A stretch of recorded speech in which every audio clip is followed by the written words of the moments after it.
আর BJP খালি হবে, খেলা হবে, ওর ভোট বাক্স খালি হবে। खेला होने से हम डर जाएंगे क्या? तेरे खेला होने से कोई नहीं डरता।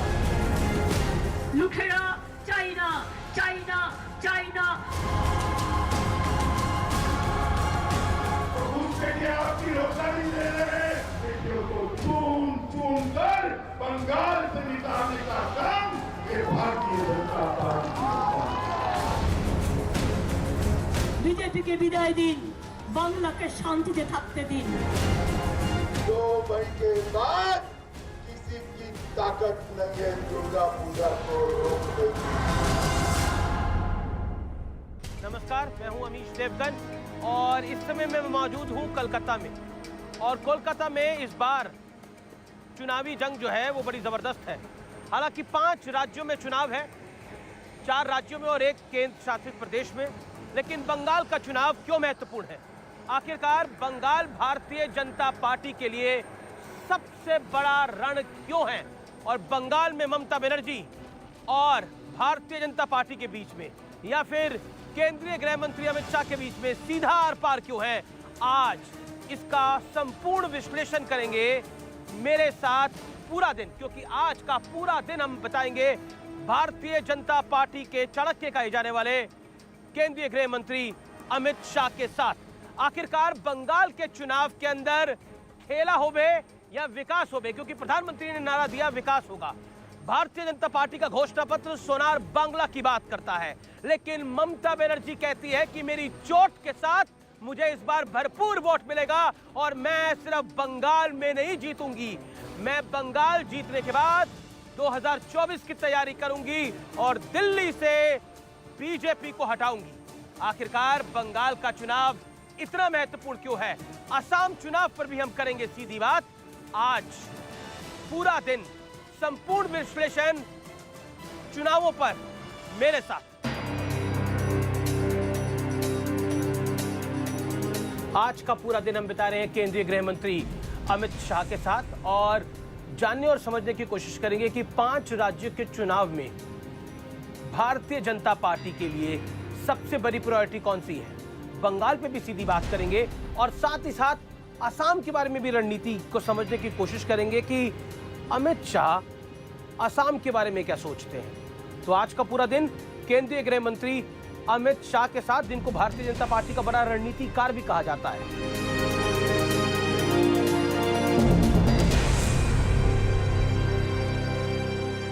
और इसी के साथ बीजेपी के सबसे बड़े रणनीतिकार अमित शाह ताबड़तोड़ रैलियां करने के लिए निकल चुके थे और साथ में थी न्यूज़ 18 की टीम।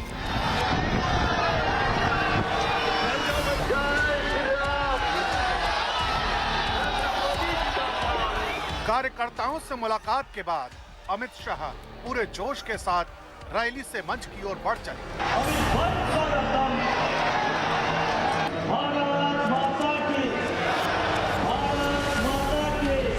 सबसे पहले तो भारतीय जनता पार्टी की ओर से आप सभी का 2 हाथ जोड़कर मैं माफी मांगना चाहता हूं कि ये चिलचिलाती धूप में आपके पर मंडप हम नहीं डाल पाए।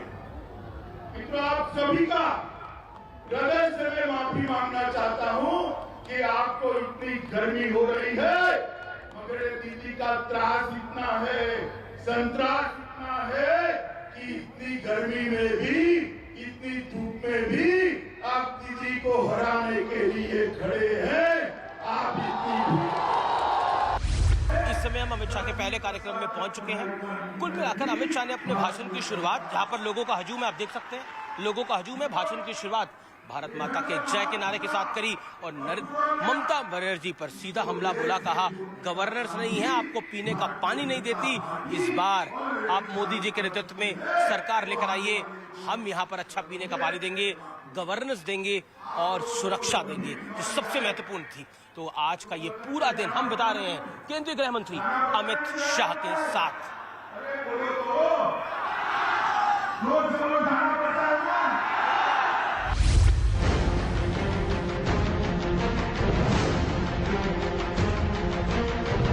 एक के बाद एक रैलियों का दौर चलता रहा और अमित शाह बिना रुके बिना थके अपनी मंजिल तक आगे बढ़ते रहे।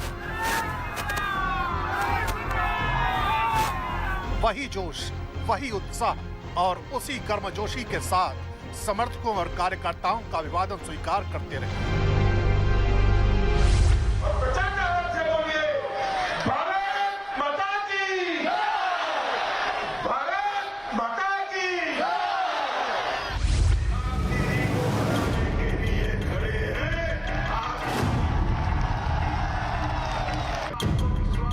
अमित शाह न सिर्फ टीएमसी पर करारा प्रहार कर रहे हैं, बल्कि जन सरोकार के मुद्दों को भी जोर शोर से उठा रहे हैं, चाहे पीने के पानी का मुद्दा हो या फिर बेटियों की शिक्षा का मुद्दा हो। मैं आपको पूछना चाहता हूँ, पुरुलिया जिले में आपको यहाँ पर पीने का पानी घर के अंदर नल से मिलता है क्या? बताइए। मिलता है? मिलता है? मैंने यहाँ की जांच करी है, फ्लोराइड युक्त पानी किसी पिलाती है आपको? ये हमारे युवा भर जुआनी में 40 साल होते होते बूढ़े हो जाते हैं, कमर टेढ़ी हो जाती, बाल पक जाते हैं, क्योंकि यहाँ का पानी फ्लोराइड युक्त है। माताओं बहनों के पास से, बच्चियों के पास से फीस लेनी चाहिए क्या? शिक्षा की लेनी चाहिए? ये चीज फीस वसूल रही। हमने तय किया है कि आदिवासी और कुर्मी माताओं बहनों की छोटी बच्ची से लेकर कॉलेज तक की सारी शिक्षा फ्री ऑफ कॉस्ट करने का काम ये भारतीय जनता पार्टी, ये जंगल महाल पूरा और पुरुलिया, इसको रेल से जोड़ने का काम भी भारतीय जनता पार्टी ऑलरेडी चालू कर चुकी है। वो आने वाले 2 सालों में समाप्त हो गए।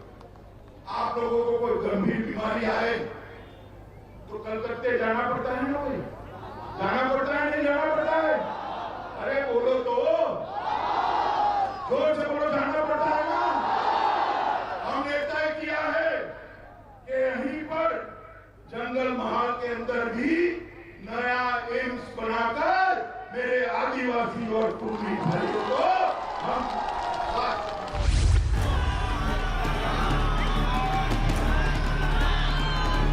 दिन ढलता जा रहा था, लेकिन अमित शाह के उत्साह और कार्यकर्ताओं से मिलने के जोश में कोई कमी नहीं दिखाई दी और हेलीकॉप्टर एक बार फिर उड़ चला अपनी अगली मंजिल की ओर। इस समय हम पहुंच चुके हैं विष्णुपुर में। आज सुबह से हम पूरा दिन बिता रहे हैं अमित शाह के साथ। केंद्रीय गृह मंत्री वो बंगाल में अपनी पूरी ताकत लगा रहे हैं, वोटरों को समझाने की कोशिश कर रहे हैं कि क्यों यहाँ पर नरेंद्र मोदी वाली सरकार की जरूरत है। यहाँ पे पीने के पानी की बात करते हैं, घुसपैठियों की बात करते हैं, लॉ एंड ऑर्डर की बात अमित शाह हर बार करते हैं। तो अमित शाह जा चुके हैं मंच में भाषण देने के लिए विष्णुपुर में।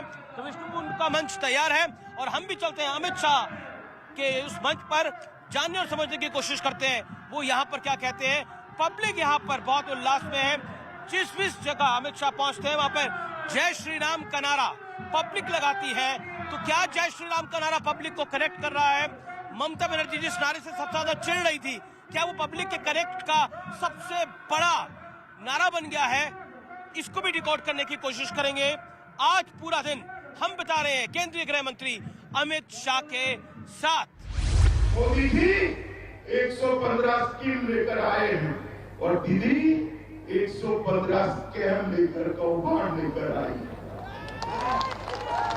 अब आपको तय करना है, स्कीम चाहिए या स्कैम चाहिए।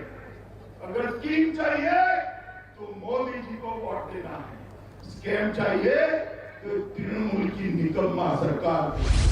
आप लोग मुझे एक बात बताओ कि आप कटमनी से परेशान हो या नहीं? जरा बोलो, कटमनी से परेशान हो या नहीं? कटमनी हटाना चाहते हो? चाहते हो तो तृणमूल कांग्रेस हटा सकती है क्या? हटा सकती है। मोदी जी के नेतृत्व में भारतीय जनता पार्टी ही कटमनी हटा सकती है मित्रों, और कोई नहीं हटा सकता। मेरा आप सबसे निवेदन है कि गठबंधन हटाना है तो भारतीय जनता पार्टी को देना। मलेरिया और डेंगू देश भर में समाप्त हो गए, मगर दीदी ऐसी है जिसको मलेरिया से दोस्ती है, डेंगू से दोस्ती। ये बंगाल से मलेरिया और डेंगू तभी जाएगा जब दीदी जाएगी। आप हटाना चाहते हो या नहीं हटाना चाहते हो मलेरिया डेंगू को? बोलो भाई, माताएं बोले। अब मलेरिया और डेंगू हटाना है तो दीदी को भी हटाना पड़ेगा। हटाओगे क्या? भाजपा सरकार लाओगे? आप सुबह जिताओगे? आज पूरा दिन हम बिता रहे हैं केंद्रीय गृह मंत्री अमित शाह के साथ, और अब हम विष्णुपुर से दुर्गापुर की तरफ जाएंगे। गृह मंत्री अमित शाह लगातार टीएमसी पे हमला बोलते हैं, गवर्नेंस की बात करते हैं और सीधे तौर पर कहते हैं कि नरेंद्र मोदी के नेतृत्व में इधर सरकार बनाइए, आपका जीवन हम सुधारेंगे। अमित शाह उस पर फोकस करते हैं। अमित शाह ने बंगाल में काफी पहले से ही प्रचार की कमान संभाल ली थी और शायद यही वजह है कि वो पूरे आत्मविश्वास के साथ कह रहे हैं कि इस बार बंगाल में घूमकर एक बात साफ दिख रही है कि जनता ने टीएमसी को सत्ता से बाहर करने का मन बना लिया है। आखिरकार एक के बाद एक कई रैलियों को संबोधित करने के बाद अमित शाह कोलकाता लौट आए, लेकिन चेहरे पर थकान अभी भी नदारद थी। शायद अमित शाह का जुनून उन्हें बीजेपी का सबसे बड़ा रणनीतिकार बनाता है। रैलियों के बाद अब बारी थी अमित शाह के साथ हमारे साक्षात्कार की। नमस्कार, मैं हूं अमीश देवगन। आज सुबह से हम पूरा दिन बिता रहे हैं गृह मंत्री अमित शाह के साथ। हम उनके साथ उनके कई कार्यक्रमों में गए। अमित शाह जी, सुबह से आज हम पूरा दिन आपके साथ बिता रहे हैं। मेरा आपसे सबसे महत्वपूर्ण सवाल यही है शुरुआत में कि बंगाल में भी चुनाव है, तमिलनाडु में भी चुनाव है, असम, पांडिचेरी, सब राज्यों में चुनाव है, लेकिन बंगाल भारतीय जनता पार्टी के लिए इतना अहम क्यों है? ऐसा नहीं है, सब राज्य हमारे लिए अहम है। बंगाल में चूंकि सीटों की संख्या ज्यादा है तो यहाँ पर ज्यादा लोग आना पड़ता है। क्योंकि लगातार हम देख रहे हैं कि आप भी प्रचार बंगाल में कर रहे हैं, आप बाकी राज्यों में भी जा रहे हैं, लेकिन कहीं ना कहीं ऐसा लगता है कि बंगाल के अंदर, क्योंकि आपने कहा भी था पहले जब 2017 में यूपी का इलेक्शन जीत के आई थी कि भारतीय जनता पार्टी का सबसे बड़ा स्वर्णिम काल तभी आएगा जब आप केरल में, बंगाल में आप लोग सरकार बनाएंगे। इस वजह से नहीं, ऐसा नहीं है। देखिए, यहाँ पर 400 सीट है जी। असम की सीटों की संख्या, तमिलनाडु में हम 20 सीटों पर लड़ रहे हैं और केरल की सीटों की संख्या का योग मिला दो तो 400 भी नहीं होता है, तो यहाँ पर स्वाभाविक रूप से ज्यादा आना बनता है। घोषणा पत्र में आपने बोला कि आप सोनार बांग्ला की बात करेंगी, हालांकि ममता बनर्जी कहती है कि इस बार खेला होबे, उनको चोट भी लगी हुई है, वो कहती है खेला होबे, खेला होबे। चले, उनको खेला होबे करने दीजिए। मोदी जी ने कहा है विकास होबे, अब बंगाल की जनता तय करेगी कि खेला चाहिए या विकास चाहिए। सीए का जिक्र भारतीय जनता पार्टी के नेता और आप भी काफी करते हैं। क्या आपको लगता है कि सीए बंगाल के लिए आपका पॉलिटिकल प्लैंक है एक? नहीं, देखिए, सैद्धांतिक रूप से जो शरणार्थी आए उनको भारत के सभी नेताओं का आजादी के वक्त से एक आश्वासन रहा जी कि आपको यहां की नागरिकता देंगे। अब 70 साल से किसी ने ये नहीं करा। भारतीय जनता पार्टी ने 2019 के अपने चुनाव घोषणा पत्र को, सीए को हमने चुनाव घोषणा पत्र में रखा था और 20 में हम कानून लेकर आए। इसको मैं नहीं मानता राजनीतिक दृष्टि से देखना चाहिए, मगर जब आप सीए का विरोध करते हो तो ऑटोमेटिक चीज पॉलिटिकल हो जाती है। और मैं इतना ही पूछना चाहता हूं, जो पार्टियां विरोध करती हैं, जो शरणार्थी आए हैं उनको नागरिकता मिले, उसमें भला विरोध क्या हो सकता है? लेकिन एक चीज बड़ी महत्वपूर्ण है, क्योंकि मटुआ समाज को सीए का सबसे ज्यादा फायदा मिलेगा ऐसा आकलन लगाया जा रहा है और करीब करीब 70 सीटों पर इस समुदाय का बड़ा प्रभाव है, इसीलिए इसको कहा जा रहा है ये राजनीतिक स्टंट है। असम में आप लोग थोड़ा चुप हैं, बंगाल में थोड़ा ज्यादा मुखर होकर बोल रहे हैं। असम में भी चुप नहीं है। असम में किसी ने विरोध नहीं करा था, वहां की सरकार ने विरोध नहीं किया, यहाँ की सरकार ने इसका निंदा प्रस्ताव किया था, इसलिए यहां बोलना पड़ रहा है। महिला वोटों पर आपकी वोट बैंक पर एक नजर है। आपने बोला है कि अगर आपकी सरकार बनेगी तो सरकारी नौकरी में 33% रिजर्वेशन जी आप लोग हम देने वाले हैं। आप लोग देंगे। क्या आपको लगता है कि जो ममता बनर्जी अपना बंगाल की बेटी का पॉलिटिकल कार्ड खेल रही है उसका नहीं, ऐसी स्थिति, ऐसी बात नहीं है।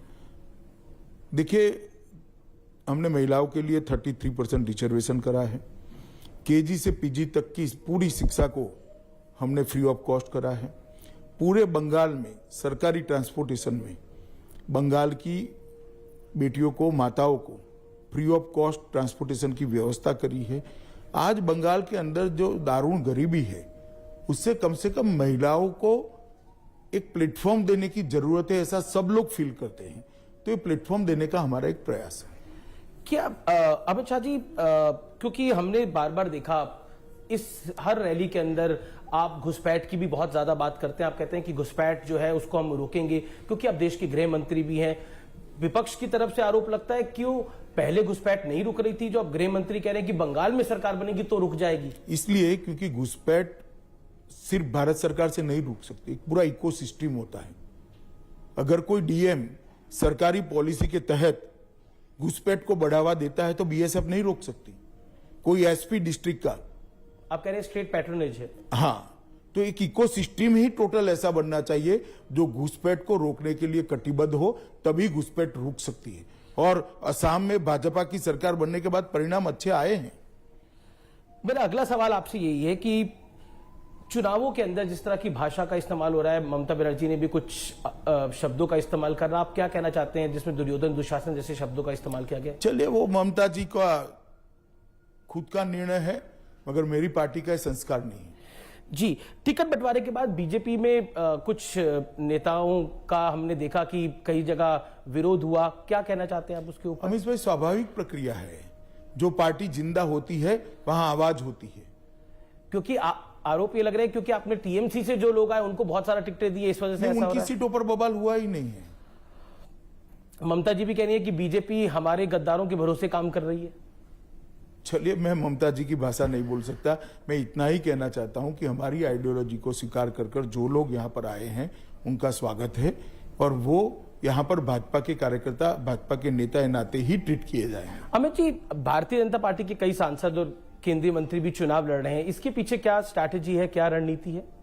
कोई रणनीति नहीं है। एक चुनाव की दृष्टि से यहाँ के यूनिट को लगता है कि उनके चुनाव लड़ने से फायदा है, इसलिए उनको चुनाव लड़ाया गया है। एक सवाल बार बार खड़ा हो रहा है कि भारतीय जनता पार्टी बंगाल में मुख्यमंत्री किसको बनाएगी, और आपने कई कार्यक्रमों में भी बोला कि भूमिपुत्र होगा। क्या आपको लगता है कि टीएमसी खास तौर पर आप लोगों को बहुत घेर रही है इस विषय के ऊपर? गिरने का कोई सवाल ही नहीं है। हम कई चुनाव मुख्यमंत्री के प्रत्याशी की घोषणा के बगैर जीत चुके हैं।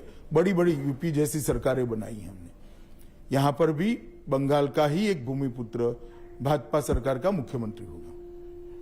क्योंकि ममता बनर्जी का और टीएमसी का यही कहना है कि बंगाल की बेटी को आप जिताएंगे या बाहरी लोगों को जिताएंगे, यानी आउटसाइडर वर्सेस इनसाइडर की लड़ाई उसको बनाने की कोशिश है। 294 के 94 प्रत्याशी यहीं के हैं। ममता जी किसकी बात कर रही हैं? वो कह रही है बीजेपी के कई सारे नेता बाहर से आ गए हैं चुनाव लड़वाने के लिए, प्रचार करने के लिए आए हम तो। और मेरी पार्टी ऑल इंडिया पार्टी है, अखिल भारतीय दल है। ममता जी का एक राज्य का दल है। तो जब प्रणब बाबू देश के नेता बने तो बाकी देश के लिए बाहर ही थे क्या? सुभाष बाबू ऑल इंडिया कांग्रेस कमेटी के अध्यक्ष चुने गए तो बंगाल के बाहर वो बाहर ही थे क्या? इस प्रकार से देश नहीं चल सकता। कल प्रधानमंत्री जी ने बहुत खूबसूरती से बताया है जनगण मन का भाव कि पंजाब, सिंध, गुजरात, मराठा, द्रविड़, उत्कल, बंग, ये सारा एक ही है। मगर यहां पर जो चुनाव लड़ रहे हो और जो सरकार में जाने वाले सारे के सारे बंगाल के, स्वाभाविक रूप से मैं यहां चुनाव लड़ ही नहीं सकता क्योंकि मेरा वोट ही नहीं है।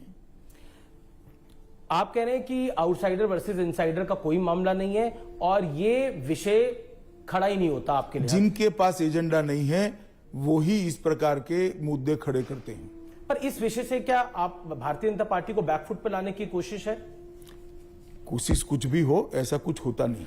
ममता जी को नंदीग्राम में चोट लगी और सिंपैथी वोट की बात हो रही है, इस पर आप, इस विषय पर आप क्या कहना चाहते हैं? आपने एक इंटरव्यू में बोला कि सार्वजनिक करनी चाहिए मेडिकल। उन्होंने स्पष्ट करना चाहिए पहले कि चोट हमले से लगी है या दुर्घटना से लगी है, इतनी स्पष्टता उन्होंने कर देनी चाहिए और इसका मेडिकल रिपोर्ट भी लोगों के सामने पारदर्शिता से रखना चाहिए। हमने यूपी का चुनाव भी देखा, बिहार का चुनाव भी देखा, लेकिन ऐसा क्या है बंगाल के चुनाव में और या फिर केरल में भी कि यहां पर चुनावी हिंसा जो है वो बहुत ज्यादा होती है। आपके एक कार्यकर्ता को आज भी उनका देहांत हुआ है, उसको मारा गया है। मैं इतना ही कह सकता हूं बंगाल की जनता को, 2 मई के बाद भारतीय जनता पार्टी की सरकार बनने के बाद बंगाल के अंदर चुनावी हिंसा पास्ट बन जाएगी, भूतकाल बन जाएगी। क्या आपको लगता है कि जिस तरह से बीजेपी कहती है कि उनके 130 कार्यकर्ताओं को मौत के घाट यहां पे उतारा गया, आप भी कहते हैं कि जब हमारी सरकार बनेगी तो हम कार्रवाई करवाएंगे उसके ऊपर, क्या आपको लगता है कि ये भी बड़ा कारण है कि भारतीय जनता पार्टी काफी मोबिलाइज करने की कोशिश कर रही है? नहीं, मोबिलाइज क्या करना, हम चुनाव लड़ रहे हैं तो चुनाव में लोगों के बीच में जाना ही पड़ेगा, हमारा दायित्व है, हमारा विचार लेकर, हमारा संकल्प पत्र लेकर, हमारी आइडियोलॉजी को लेकर। न्यूज 18 इंडिया ने एक ऑपरेशन किया था जिसके अंदर बंगाल में बम बनाने की फैक्ट्री का एक्सपोजे हुआ था और उसको लेकर इलेक्शन कमीशन में भी शिकायत गई है, क्या कहना चाहते हैं आप? नहीं, चुनाव आयोग ने काफी कदम उठाए हैं और वो चुनाव आयोग पर निर्भर करता है कि आपके रिपोर्ट के आधार पर वो लोग क्या देश के गृह मंत्री होने के नाते ये चिंता का विषय है।